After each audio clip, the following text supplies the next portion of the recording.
Bueno, ahora hablaremos sobre las martingalas en tiempo continuo. Las martingalas en tiempo continuo son importantes en la en la modelación estocástica, perdón, y en la probabilidad aplicada. Más que todo lo que veremos en esta sección haremos una introducción sobre la terminología y aparte intentaremos abordar ciertos temas con más detalle.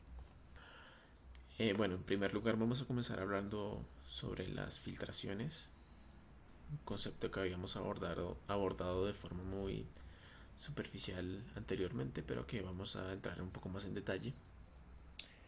En principio suponemos que tenemos un espacio de probabilidad completo, un espacio de probabilidad en donde entonces si tenemos una familia de subsigma álgebras, se dice que es una filtración si se cumplen tres condiciones. La primera condición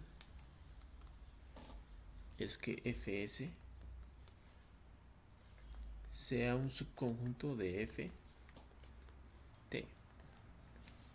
en donde S es menor a T, por supuesto. La segunda condición nos dice que si F es continuo a la derecha.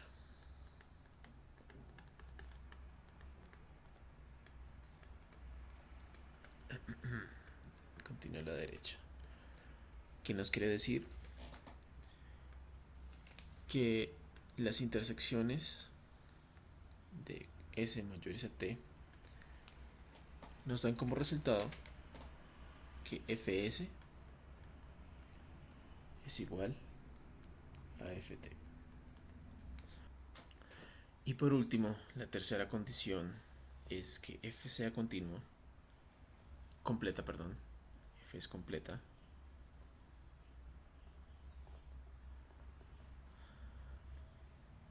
y esto quiere decir que T sub 0 contiene todos los conjuntos P nulos de A. Todos los conjuntos P nulos de A.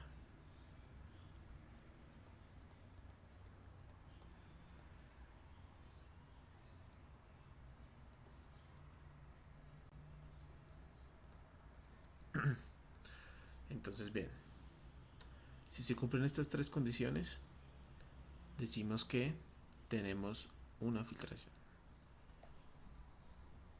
Finalmente, escribimos la filtración de la siguiente manera.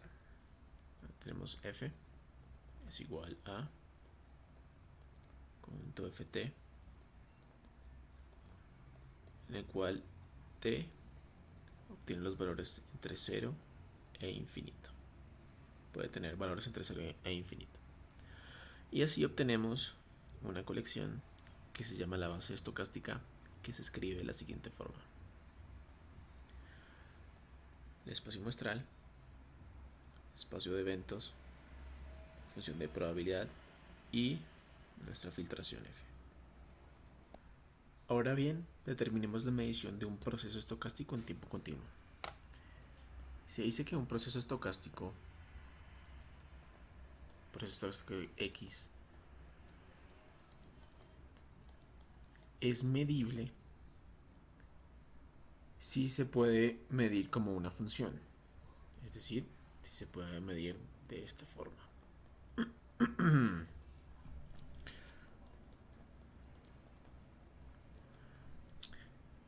Con respecto al producto sigma álgebra de BA, al producto sigma álgebra de BA, producto cartesiano, en donde B es el sigma álgebra Borel entre el intervalo 0 e infinito. Es el sigma álgebra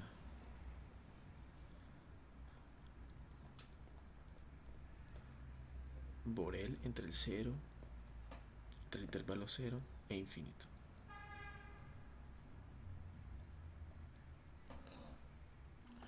Se dice que el proceso X es un proceso progresivamente medible si para todo t de X restringido el producto de 0, t y el espacio muestral es medible respecto a sigma álgebra del producto cartesiano de f de b0,t, donde b0,t es el sigma álgebra Borel en 0,t.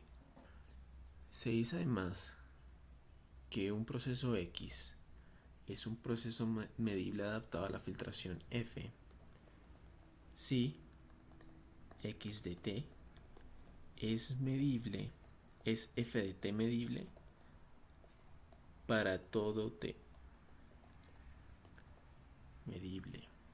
Entonces, todo proceso continuo a la derecha adaptado y todo proceso continuo adaptado a la izquierda son progresivamente medibles. Si tomamos una variable aleatoria t mayúscula que toma valores entre el intervalo 0 e infinito, a esto se le llama un tiempo de Markov respecto a f si para el intervalo de 0 a t, en el que t toma valores entre 0 a infinito, se cumple que t es menor o igual a t minúscula, se encuentra en ft.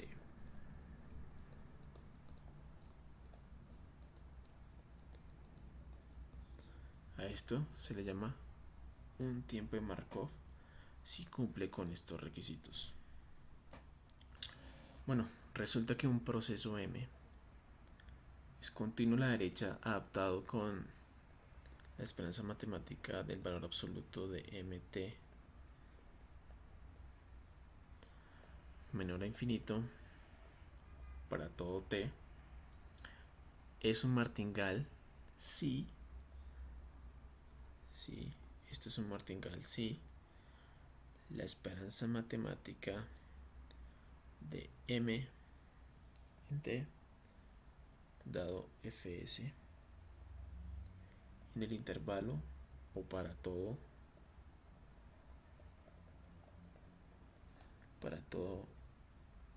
caso en el que 0 menor o igual a s, s menor a t y t menor o igual a infinito.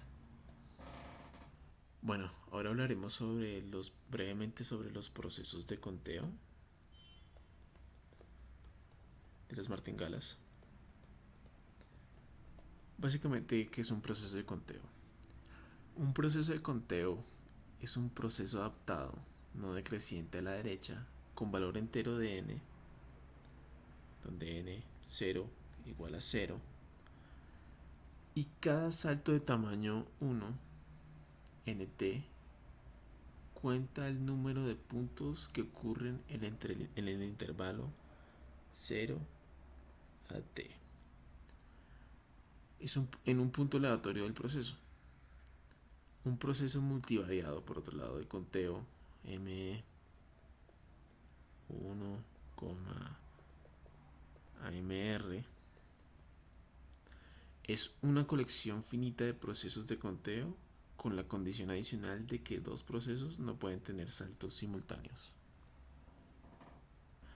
Ahora hablaremos sobre los procesos de difusión. Un proceso de difusión R a la D, es usualmente especificado a través de los coeficientes A y B, los cuales están definidos de la siguiente forma: A t, x y b t, x. Esto es una x. Donde A es una matriz simétrica semidefinida positiva y B es un vector D para cada t y x. Pues dados los coeficientes, se define el operador L de la siguiente forma. El operador L sería el siguiente: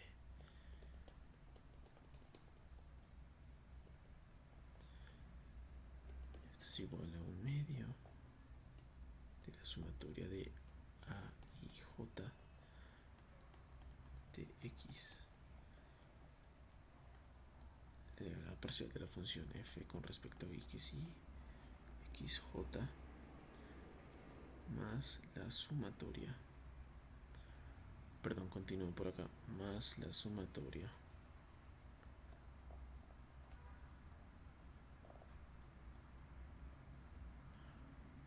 sumatoria de BJ de TX, la derivada parcial de la función f con respecto a xj. Este sería nuestro operador L. Cuando A es delimitado, continuo y definido positivo y B es limitado y medible, entonces existe una solución única al problema de la martingale y define un fuerte proceso de Markov. En caso unidimensional, el mismo resultado es válido suponiendo que A y B son limitados y medibles y que A es uniformemente positivo en conjuntos compactos. Bueno, ahora hablaremos sobre el concepto de los caminos aleatorios o las caminatas aleatorias, como se le prefiera llamar. Básicamente se dice que una suma parcial S de variables aleatorias, digamos en este caso Y, la suma parcial de las variables aleatorias independientes e idénticamente distribuidas es un camino aleatorio.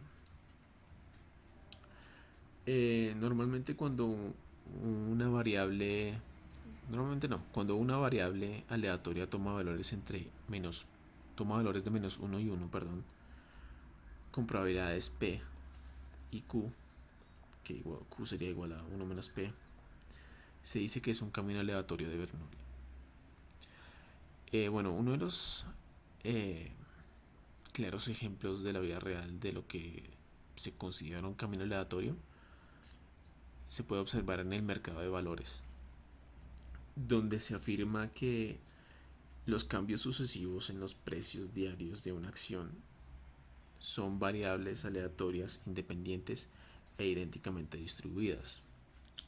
Eso quiere decir que la secuencia de precios son caminos aleatorios, son un camino aleatorio. Y esto traduce a que esta es la razón por la cual no se puede determinar el valor de una acción con base en sus valores pasados. Entonces podemos definir un camino aleatorio de la siguiente manera.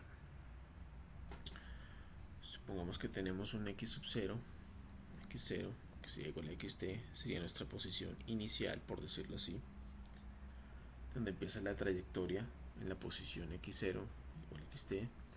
Definimos un camino aleatorio con la siguiente expresión: x de t más ρ es igual a x de t, que sería nuestra posición inicial, más phi, que representaría nuestra variable aleatoria, la probabilidad de tomar o no un paso, y ρ, que básicamente nos dice el intervalo de tiempo que hay entre pasos subsecuentes. Así sería la definición del camino aleatorio.